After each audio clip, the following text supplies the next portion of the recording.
So today is the fourth talk on the Dharma Samadhis, these five qualities that are an integral part of how the Dharma practice unfolds.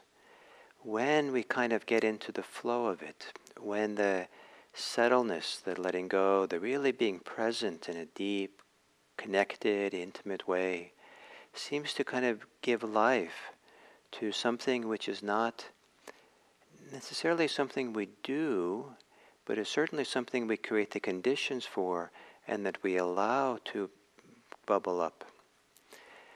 And today the topic is happiness, and happiness is maybe not the best translation. And all these words, you're welcome to find your own word that maybe fits better. What's important is not so much the exact word, but that you appreciate the sequence of how there's a settling or a deepening opening or a kind of a going from more activated states to more sublime and wonderful, quieter, harmonious, unified, connected states. So that to go from gladness, which is a little bit more evaluative and maybe involves more thinking, and to some deeper connection that comes with stronger concentration, stronger settledness, to joy, and how that flows and moves to a kind of tranquility, to that flows now to kind of a happiness. And then tomorrow I'll talk about how that opens up to concentration. It's that sequence, it's that flow, which is actually one of the important things to understand. And if you understand that is a kind of going from more active states of being to more quieter and peaceful states, more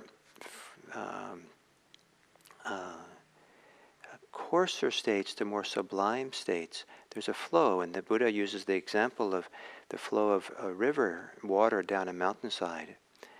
So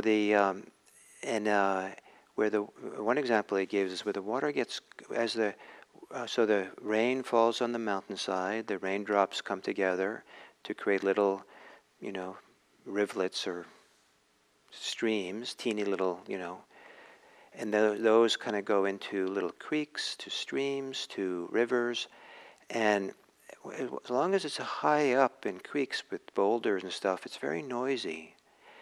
But when it comes down it gets really big and down into the plains of India, it flows quietly and fully. And so that we're kind of going from something that's a little bit noisier in the mind and the body to a harmony of a big river that just kind of flowing quietly along. And we're in that stream, in that current. So this movement from gladness through happiness and then concentration is actually something's getting bigger and fuller, but quieter and stiller. So to go from coarse to more quiet is not becoming more diminished as a human being, it's actually becoming fuller. So it's that sequence which is important, rather than necessarily knowing exactly what each of these states are.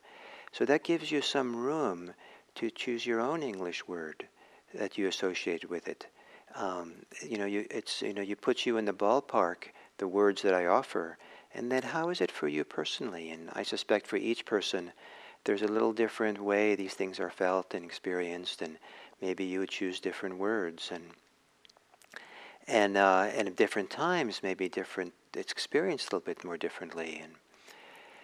So when I get to happiness, sukha, sometimes I like to just call it well-being, because that seems like a very broad word that allows all kinds of things to fit into it, and people can find themselves a little bit easier than the English word happiness. But happiness is things like joy and happiness, some people will point out, have a different, come to us in a different way than pleasure. That pleasure is something we can do for ourselves.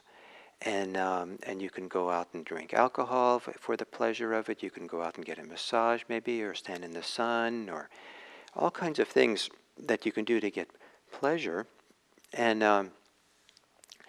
and you can even pay for pleasure. But joy, and even more so happiness, takes more than doing something. Deep contentment, deep feeling of satisfaction and well-being cannot be bought, cannot be, made to happen. It's not like, let's go out and get some deep satisfaction by buying more or, getting more, doing more world experiences or something. There's something about you have to allow something beyond our own little actions are the well springs of some of the deepest forms of happiness and well-beings we can have. And so in Buddhism, it's a lot about creating conditions. And so mindfulness and being settled and meditation are creating the conditions. Letting go is creating the conditions for this flow of the Dharma Samadhi to happen within us. At some point it comes to what's called in Pali Sukha. And Sukha, I like to translate it as happiness. There's other choices for it. And depends what people's association with the word happy is.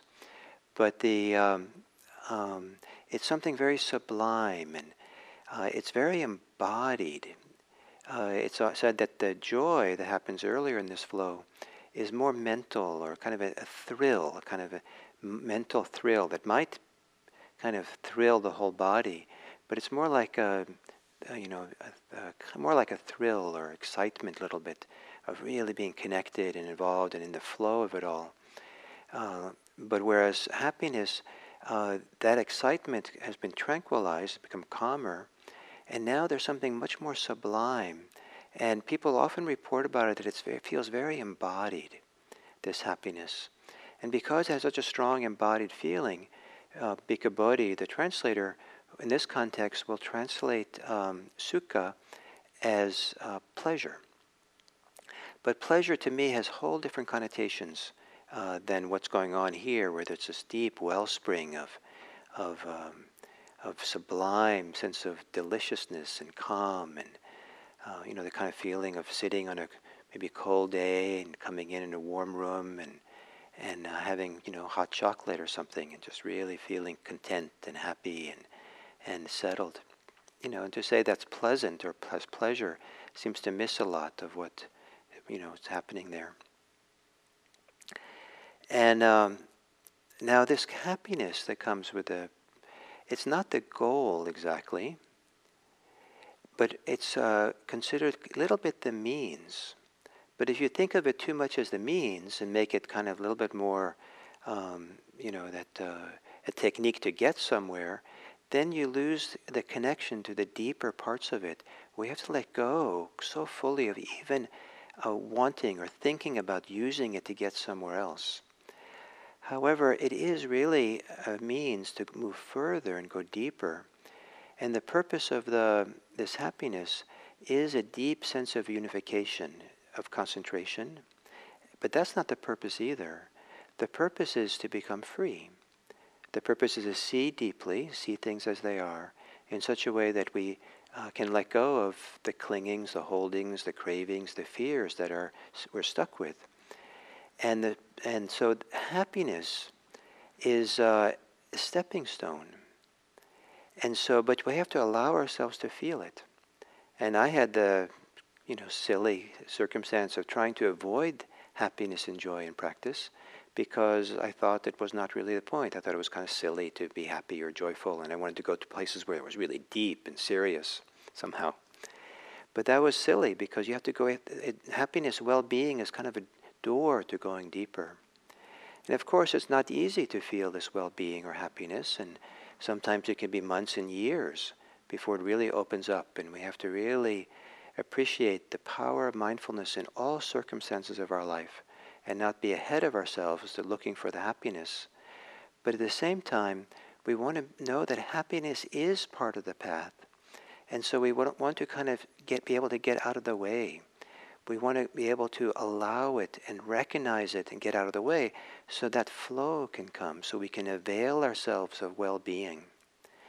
And it's my theory that for most people, there's much more joy, much more tranquility, much more happiness contentment, satisfaction, available at any given moment than most people avail themselves of. That we're so caught up in our thoughts, our concerns, our projections in the future, our fantasies, our desires, our fears, our concerns over things, that they sometimes predominate in such a strong way that the simple joys, the simple happinesses that are here, that are available, we don't avail ourselves of them. And there can be very strong resistance that people have to becoming happy. Some people don't want to experience too much happiness because it's bad luck. Something that bad is going to happen if we do that. Or we don't deserve it. Or people resist it because in order to be a good person, or to be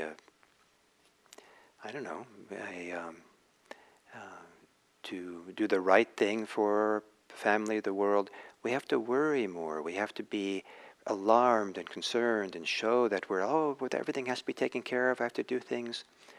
And we don't have time. I can't focus on myself. I have to just focus on the disaster that's out there in the world. That can come from a very good place to have that kind of orientation. But to appreciate, to discover that we can in fact take care of ourselves and the world from this place of happiness, from this place of being settled, and so to avail ourselves of greater happiness, greater well-being, to take the little bit of time sometimes it takes. Sometimes it doesn't take much. That to realize that maybe you're on a traffic light with a car and you realize, wait a minute, I have 15 seconds to sit here. Why don't I simply relax here and feel something that feels good at this moment, something that feels some deeper satisfaction. And then I can be concerned about driving once the light turns green. And so as our life unfolds in the Dharma with mindfulness, there are layers and layers of well-being and happiness that we can begin to appreciate. And that with time, that sense of happiness becomes stronger and bigger and fuller. And it becomes a place that we live in or come from. A place where friendliness and kindness and compassion and peace can arise from. That's very difficult if we center our life on our thinking. With all the kinds of crazy ways that many of us can think. To center our life in a deeper place, a wellsprings of well-being, and then learn that that is a place where we can effectively work for justice, effectively work with compassion, effectively care for other people, effectively be a caring and actively involved in the welfare of our communities. The place from which we can engage in difficult conversations with others, including the kind of conversations around racism and politics that are becoming more and more important for us to deal with and look at. But not to sacrifice our well-being, but to realize that is a place where actually we can be more effective in the long term than if we come from anger and fear. And then eventually, this happiness leads to liberation and freedom. It's a foundation for it. And that is considered a whole different degree of happiness. Sometimes in Buddhism it's called Mahasukha, great happiness. And so may your greater familiarity, your greater exploration, investigation, your greater contact with well-being and happiness lead to great happiness for you and for others as well. And you might, in the next 24 hours, see if you can kind of settle in and open up and avail yourself of happinesses that are not as excited as joy, but are more sublime, more settled, more contented, more kind of embodiedly satisfying. And see what it's like that more of the day is connected to it. Have reminders that remind you, come back, open to something here. So, thank you. I appreciate it, and I look forward to our time tomorrow. And tomorrow we'll do a Zoom. We'll move at 7:45 over to a Zoom room and have a this YouTube community that we're creating over these months. We'll have a YouTube community meeting, and you're welcome to come for as long as it works for you. And as part of that, we'll maybe answer some questions, but also we'll have a time for breakouts groups. And so you get to meet some of the other people you're saying hello to in the chat. You're seeing their names, and also that maybe you've never met before, and have a few minutes together. So thank you so much.